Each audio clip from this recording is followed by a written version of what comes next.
Meditation is a practice that can be far-reaching in its effects and significance. Why is this so? The reason meditation has depth is because we ourselves have depth. Meditation takes into account the totality of our inner life. And in that depth, we discover the highest value and the way to ultimate fulfillment. For our inner life is not just made up of the normal thinking processes. Its highest expression and possibility is neither intellectual nor emotional. These forms of expression are comparable to the waves on the surface of a deep ocean. These depths of being, and we call it depths of being, not depths of thought. This depth of being goes beyond the physical and the psychological. There is an inmost center of our nature that transcends all limitations. And this we might call the metaphysical, spiritual, the infinite, the transcendent dimension that underlies all our experience. What does all this mean in practice? This higher fact of our existence is to be discovered within us. And this discovery merges our understanding with the deeper reality present in all. This reality is limitless, free, at peace, eternally contented and self-sufficient. At this level of our being, there is wholeness and fulfillment. In fact, it is the wholeness and fulfillment we seek through the activities in the world, through our activities in the world. But what do we find from experience? Surely the lasting satisfaction cannot be achieved by seeking things outside our own being. And this is where meditation can help us. Meditation is unavoidably deep, simply because we are deep. It is the science of the unfoldment of our own being. The problem that meditation meets and resolves are problems at the heart of our human condition. What do we mean by this? Let's take an example. On the one hand, we have a restless longing to widen the range of our experience. On the other hand, all our striving is an attempt, conscious or unconscious, to reach a point of perfect contentment and satisfaction. With meditation too, we are often motivated by what has been called a divine discontent. We get tired of the limits of experience. But are these limits internal or external? The meditator knows that over and above the outer restraints, the main factors that cause our experience to be narrow and unsatisfactory are in our own mind. Therefore, every meditation practice session is linked to our desire to free ourselves from this subjective bondage.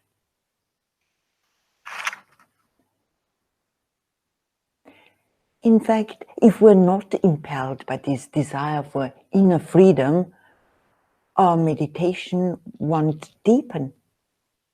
Why not? because the urge behind our practice won't be strong enough.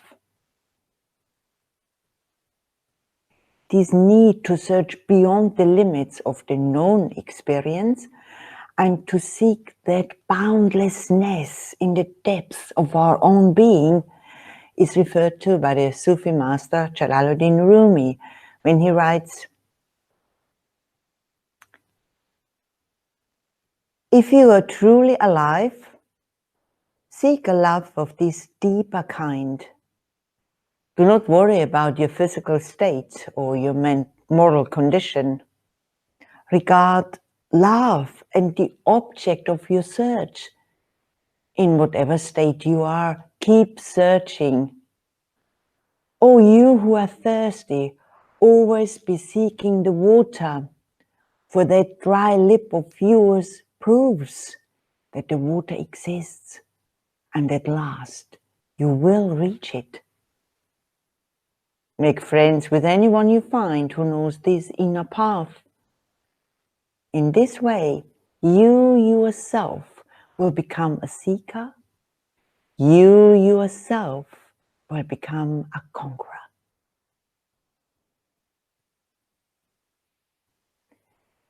Rumi is referring to the divine discontent, the desire for liberation.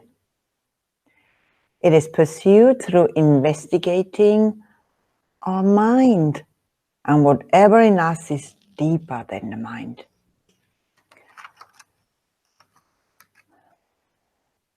But how can we make progress in this self-knowledge? The answer is, we have to cultivate certain conditions in our mind that allow our consciousness to reveal to us its true value and range. What are these conditions?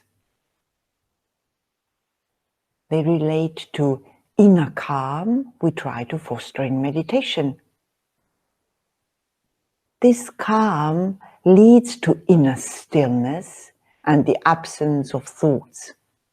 Or rather, we could say that our mind is now dominated by one great thought. It is the thought of the deeper reality that underlies all thought. And this focused stillness makes possible an interior extension of our experience. This inward extension reveals that perfect principle within us, which is greater than the mind. So with meditation, we are, as it were, getting behind the scenes of our mental life to discern the source of its activity, the ultimate light of our own being. For our true self is not the mind. It is the light of being and consciousness that underlies all minds. So the meditator is an inner explorer motivated by an inner quest, inspired, so to say, by a divine discontent, a desire for liberation. Yet, paradoxically, one of the qualities recommended as an aid to meditation practice is the opposite of discontent. And that's the quality of contentment, or santosh, as it is called in Sanskrit. But contentment of this kind has a special meaning that doesn't contradict our quest to transcend life's limitations. Spiritual or meditative contentment means two things. First, we no longer seek a solution to our problems and aspirations in the outer affairs, thinking that the way to fulfillment lies there. And so we don't waste a lot of thoughts on the goals and gifts presented to us in the world. Throwing off the burden of useless speculation and daydreams frees up our mind for the deeper meditation and self-inquiry. Secondly, contentment is cultivated in relation to the great truth that our real nature is even now ever achieved in all its perfection and completeness.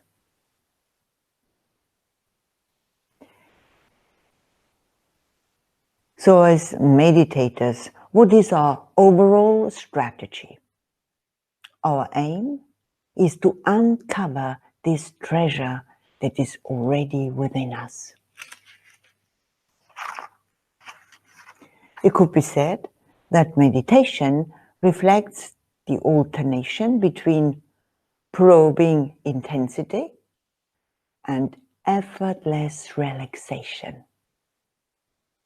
Contentment and this effortless relaxation is based on contentment with the being and consciousness that is ever here and now.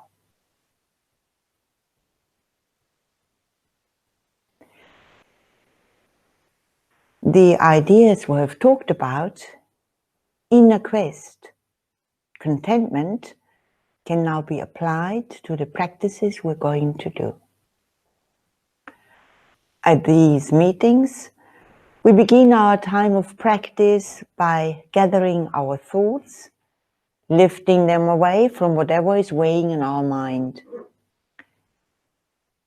Then we rest our mind in the thought of the divine presence and power, that wholeness of being which, though unseen, is ever within and around us, and whose nature is peace, purity, and perfection. So for a minute or two, we give our reverent attention to that power and presence. Om.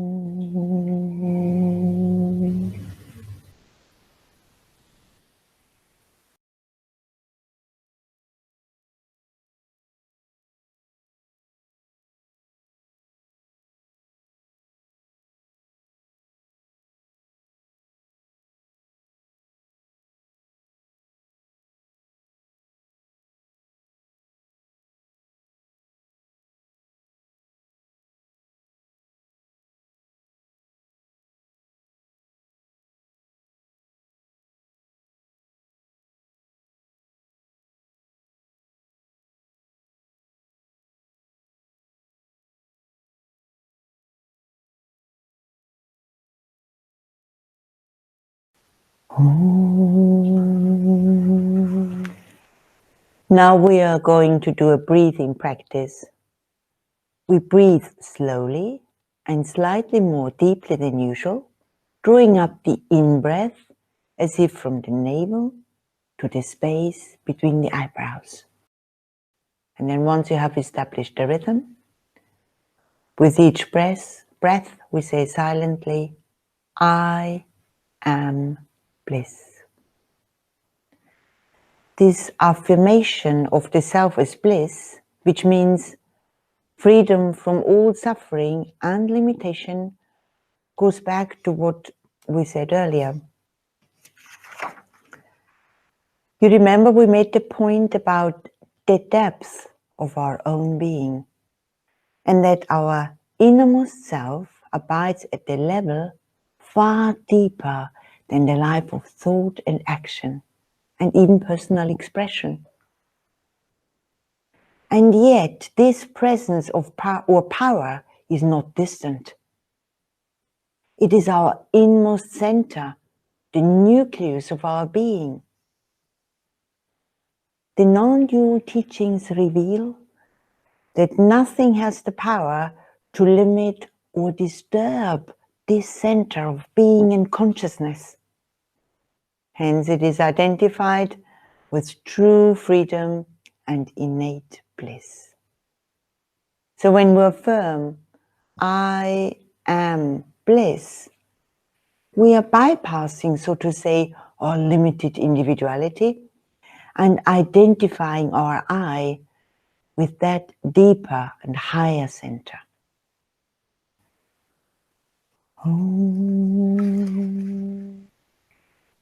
Breathe slowly and deeply, drawing up the in-breath as if from the navel to the space between the eyebrows.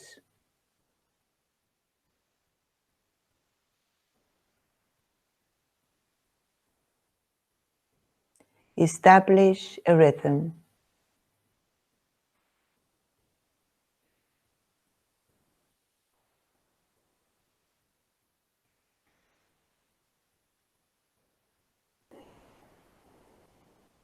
Once you have established a rhythm, with each breath, say silently, I am bliss. Om.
I am bliss.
Now we're going to do a visualization practice.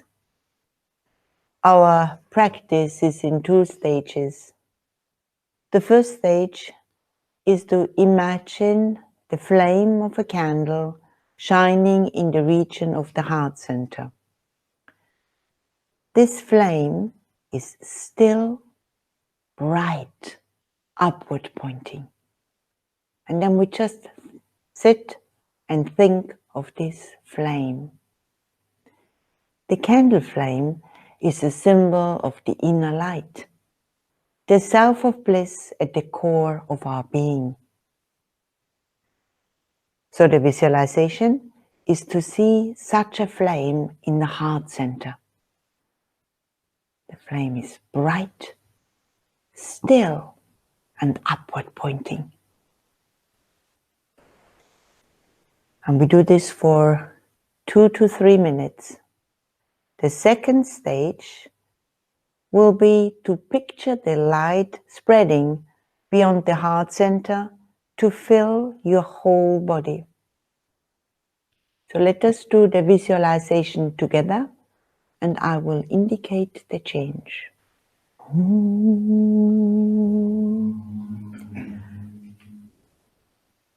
We begin by bringing our attention to the region of the heart center. And here, inwardly, we picture the flame of a candle.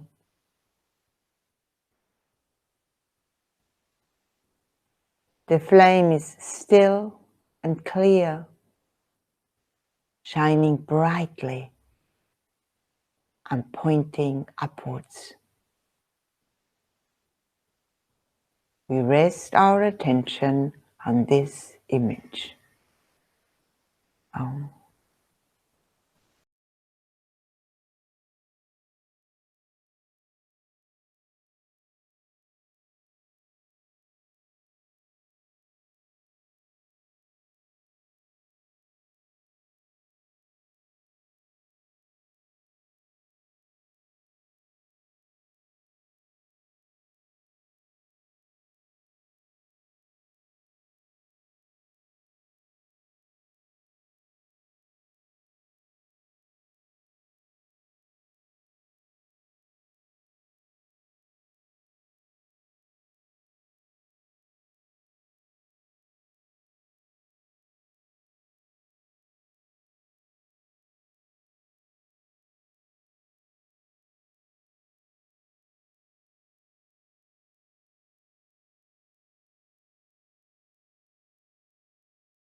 The flame is still, clear, shining brightly, pointing upwards.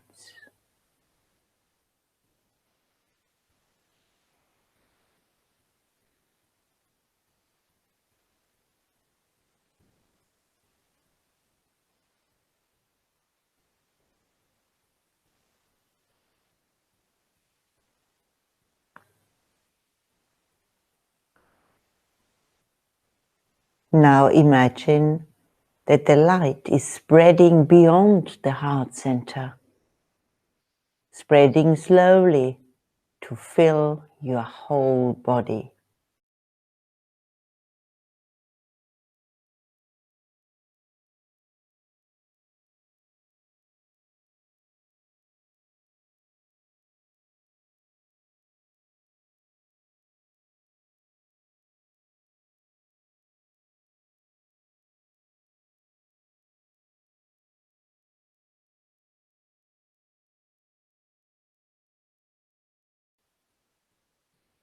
The light is spreading slowly to fill your whole body.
Let the light spread.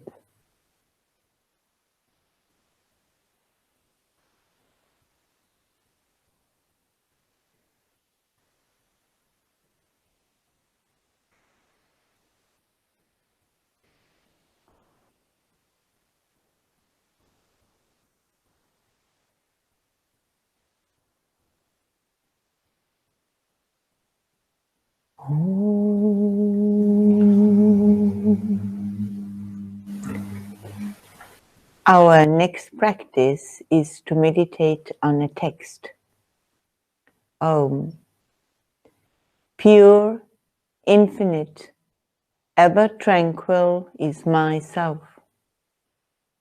Through inner peace, this self-knowledge is revealed. This text reminds us that if we want true peace and joy, we don't have to go far afield. It is the nature of our inmost center, our I, our true self, which has to be uncovered. We do this by quietening the thoughts that ripple away on the mind's surface. In that quiescence, which is a matter of practice, in that quiescence, we become aware that there is a deeper realm of peace, bliss, and light at the core of our being. The potentiality to bring about this inner condition is in all of us. Through practice, as we said, and deepening interest, our mind can be pacified and lit by the light of a deeper understanding.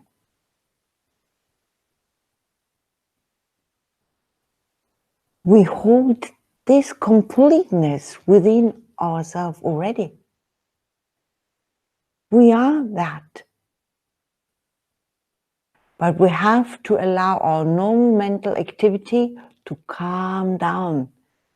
And then this higher aspect of our nature will shine through.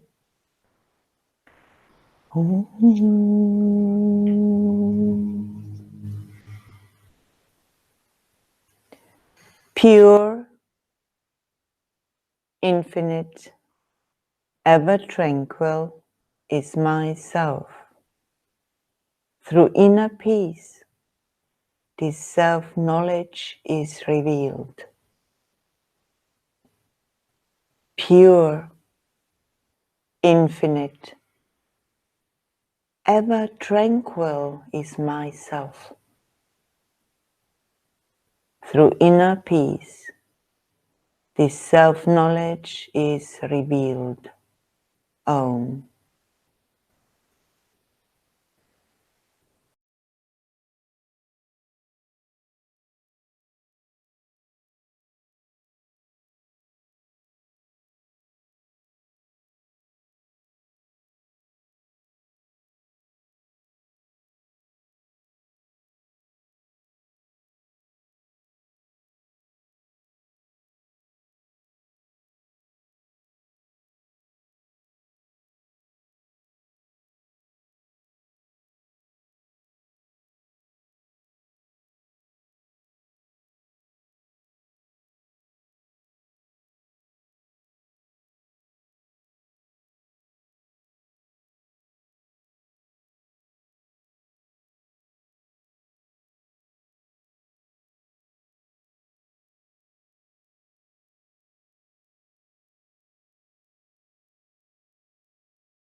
Pure, infinite, ever tranquil is myself.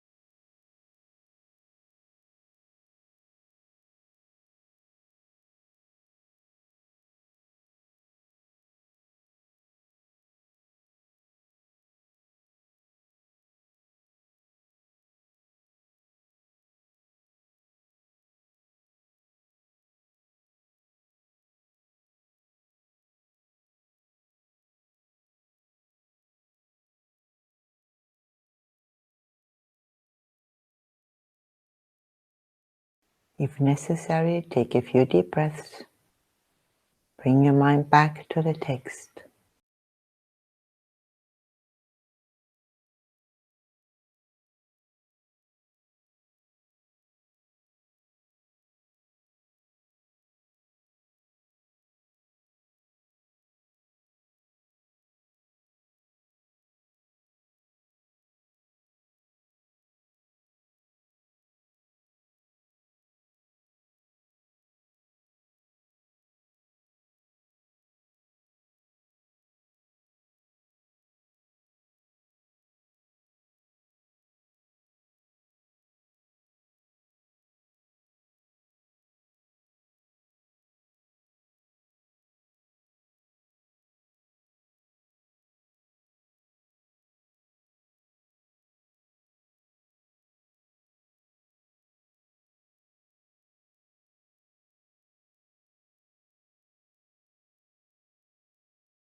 Pure, infinite, ever tranquil is myself.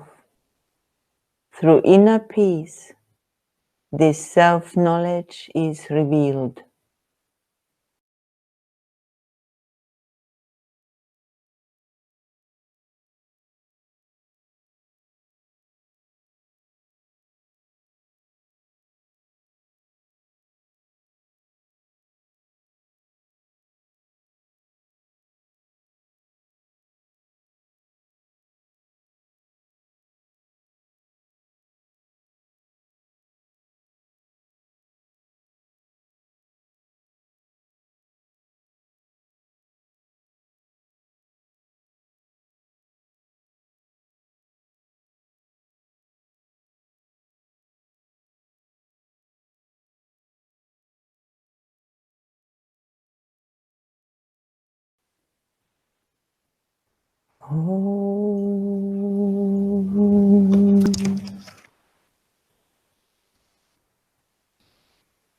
Through meditation, we learn about the unity that underlies and binds together all mankind. This unity transcends the surface differences that seem to divide us. This vision of unity is the great contribution of meditative thought. And surely it is the only way to lasting peace. Let us end our session with a closing practice and devote a minute or two, uniting our mind with the whole and sending out thoughts of peace and goodwill to all without exception.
Thank you for your attention and participation.